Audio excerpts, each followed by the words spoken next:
Super Rugby Trans-Tasman Saturday games. 3 games on. Afternoon game with the Blues and the Tars. The kind of 7 o'clock start evening with the Chiefs and the Brumbies. And then evening game again. Getting a little bit late for us in New Zealand, but no 2 o'clock in the morning finishes this week with the Reds hosting the Crusaders. All these games have got kind of interesting points within themselves.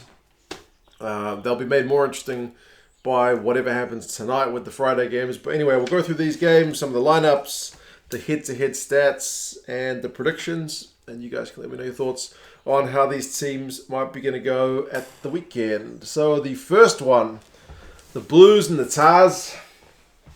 Like I said, it's an afternoon game, 4:35 over here in New Zealand. So kind of even earlier afternoon for you guys watching over in Australia. The Blues, believe it or not, are first on the log going into this game. They won't be by the time the Friday games have been completed in all likelihood. But at the moment, they're first. One from none. One from one.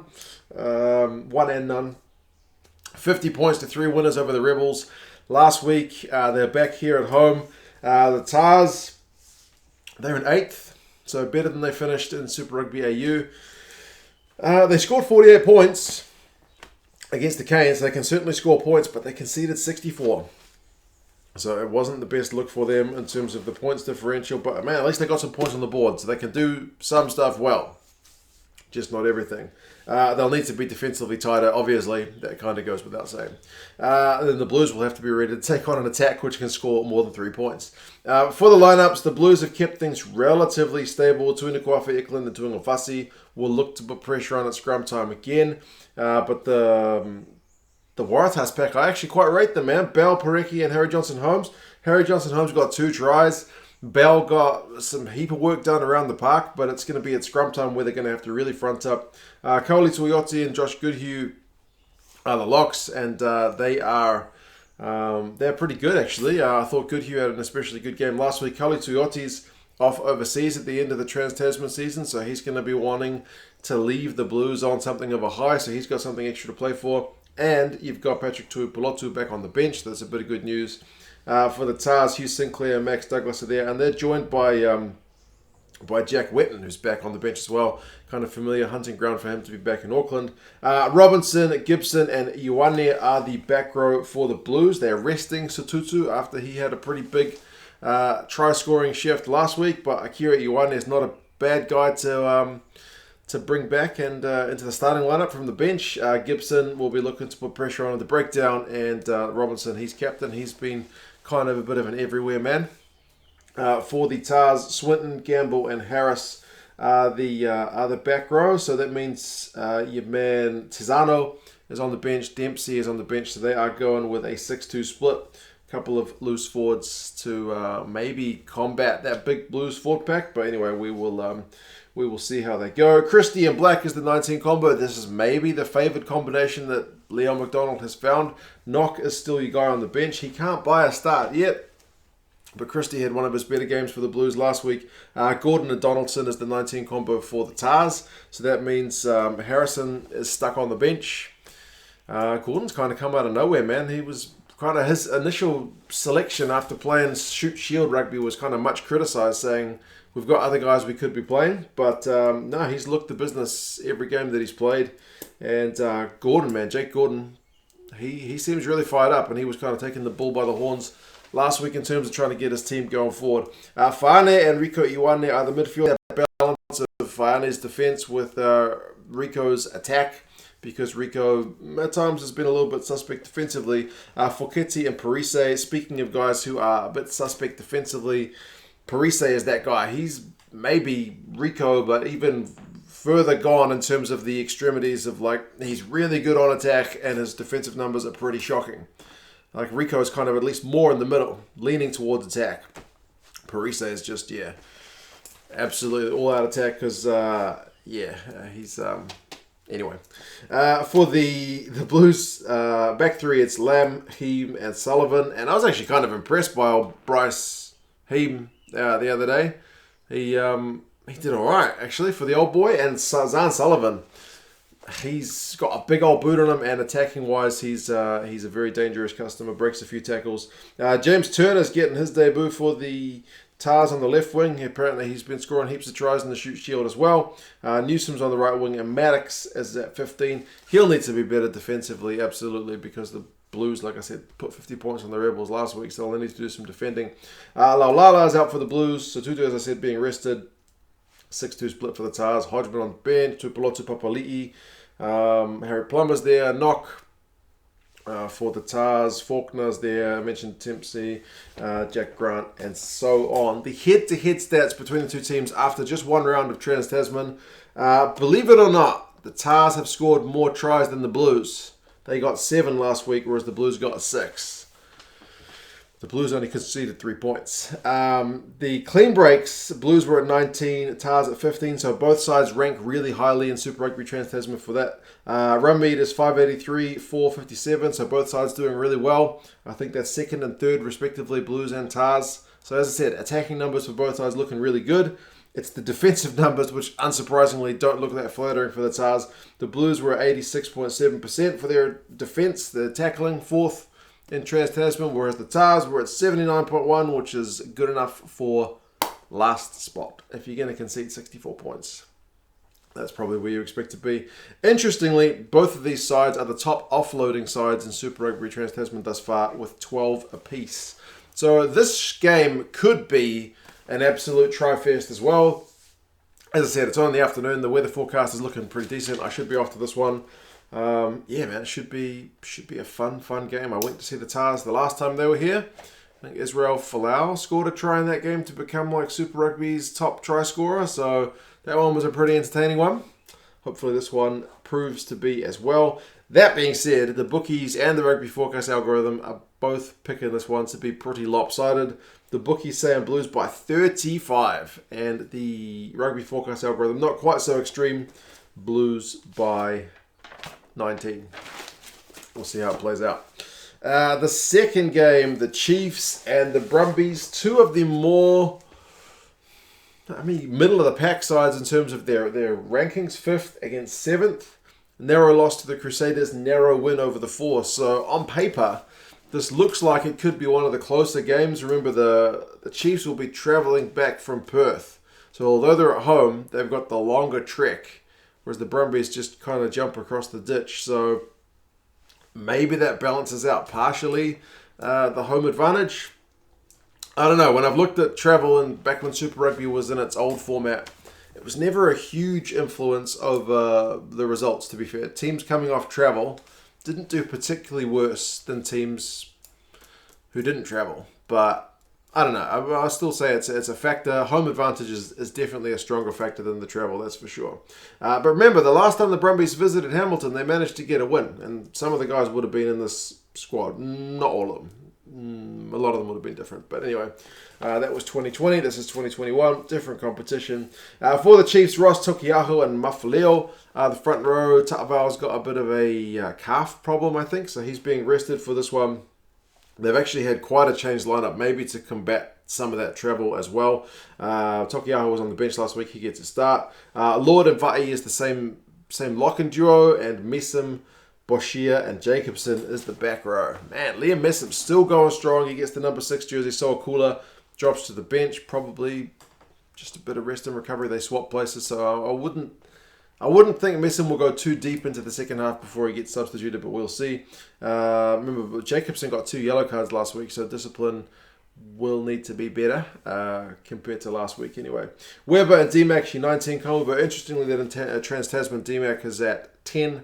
2 weeks from 2, whereas he had been mostly a fullback in Aotearoa, at least for the start of the game, when he would often shift to the 10 jersey after about an hour. Nankivell ALB was a good midfield combo last week. ALB is the more recognisable name, but Nankivell is the guy who scored the try and overall puts in a pretty good shift. Jonah Lowe, Balin Sullivan and Chase Tiatia are the back three, so very attacking back three. They will look to find some space out wide.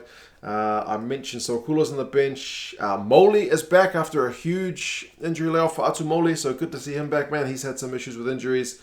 Trask is back there. As I mentioned, no Gatland. Capelli is still there. Slater's on the bench this time. So, yeah, a bit of a shifted lineup for the Chiefs. For the Brumbies, it's pretty stable. pretty stable. Seo, Lonergan, and Ala Alatoa is the front row. Lonergan, it's Lockie Lonergan, I think is the only change in the starting 15 in for Faiane. Swain, Frost, Stowers, Scott, and Valtini, that's 4 through 8. Valtini's probably been the pick of the bunch in terms of his ball carrying. He has just been an absolute unit going back to the AU season and now carrying over into Trans-Tasman. And I think he was kind of peaking towards the end of AU, so that's a good thing for this competition. The other Lonergan's at 9. There's still no Nick White. Lolasio is at 10. Simone, Ikitau, 12 and 13. Simone's got that really good all-round game, and he's really kind of coming into his own where he can legit distribute. He can do cross kicks. He can pass. He can take it to the line. Like, he's just got a really good all-round game. So a bit of a jack of all trades. Not like a Laumape who's kind of known for one thing, even if that's a bit unfair to Laumape. But yeah, Simone's really got that kind of developed all-round game, which is great to see. Tom Wright's just been lightning on that left wing, and he's got a slick offload on him as well. Solomon Akata and Tom Banks makes that a pretty useful back three as well. Very attacking. Tom Banks scored a wonder try against the Crusaders last week. So, yeah, just look out for him because he will be very, very dangerous if the Chiefs, who have also picked a pretty attacking lineup, are a bit frail defensively. On the bench, man, like honestly, if you wanted a team, if your name is Tom, you should support the Brumbies because they've got 3 Toms on the bench: Tom Ross, Tom Hooper, Tom Cusack. They've got Tom Banks and Tom Wright in the starting lineup. You got 5 Toms in a team which has only got 23 players on it. So all Toms all the time. For the Brumbies. They've also got Lloyd, McInerney, Kunzel's in on the bench. Mac Hansen's also very dangerous if he gets on to attack some tired legs in that back three for the Chiefs. Like I mentioned, Valtini's smashing it up with the carries. Boshier for the Chiefs is a great tackler and gets all kinds of pay at the breakdown, so he will also be looking to disrupt anything that Valtini can bring and the other Brumbies guys. Head-to-head, tries last week, 4 to the Brumbies, 3 to the Chiefs, so that's a bit of a testament to the shift the Brumbies put in, man. Like 4 tries away to the Crusaders is not an easy feat. Defenders beaten was 24 to 15 with the Brumbies getting more. So attacking-wise, they were, the sharper of the sides. Tackling percentages, both sides are actually pretty even, 86%, 84%, so 3rd, I think, and 6th, not much in it. Line-out might be an area the Chiefs are under a bit of pressure. They have the 8th best line-out in Trans-Tasman at 75% after only 1 game, albeit 93.8% for the Brumbies is 3rd. So set-piece-wise is generally a pretty happy hunting ground for the Brumbies. It may be an area they look to exert some pressure over the Chiefs. Predicted to be a bit closer, certainly closer than that Blues game. Bookies by 7 with the Chiefs, and Rugby Forecast algorithm by 2, also with the Chiefs. The travel factor, home advantage. Anyway, we'll see how things go. The last one is the Battle of the Champions, and there's a lot riding on this game, man. The Reds and the Crusaders. You got your AU champions at home to the New Zealand champions, Aotearoa champions. The Reds were disappointing last week, to put it mildly, with their loss to the Highlanders. I know they changed their lineup, and they've got some good guys to have back this week. They need to show us that was a blip, honestly.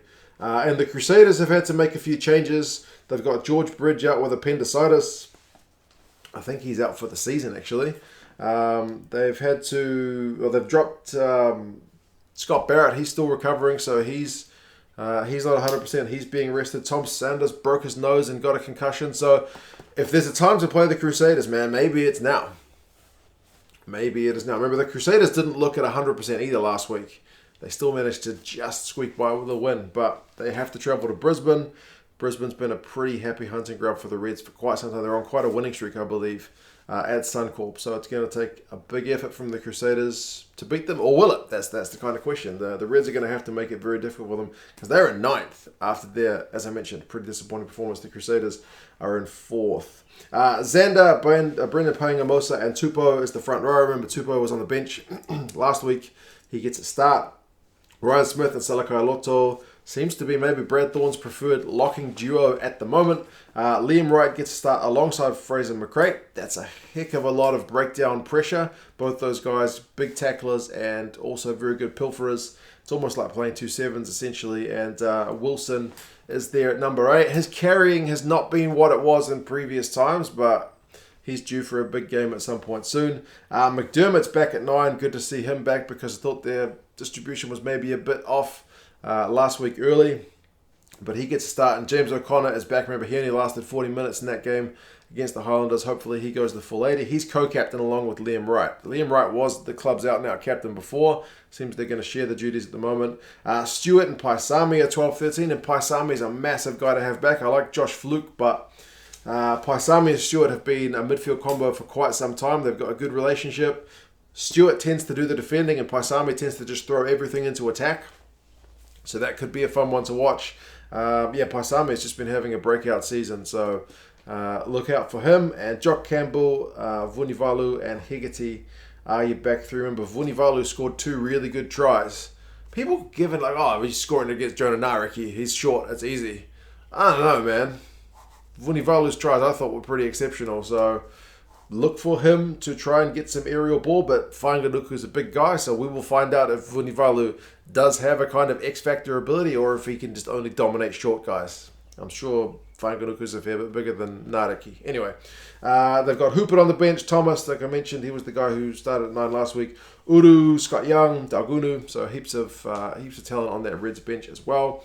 For the Crusaders, like I mentioned, it's a few changes. Bauer, Taylor, and Jaeger is the front row, so Jaeger starts. Ala Alatoa drops to the bench. Dunshay and Whitelock, same lock and Joe. Remember, no Scott Barrett. Fetu Douglas is at 6. Ethan Blackadder shifts to 7.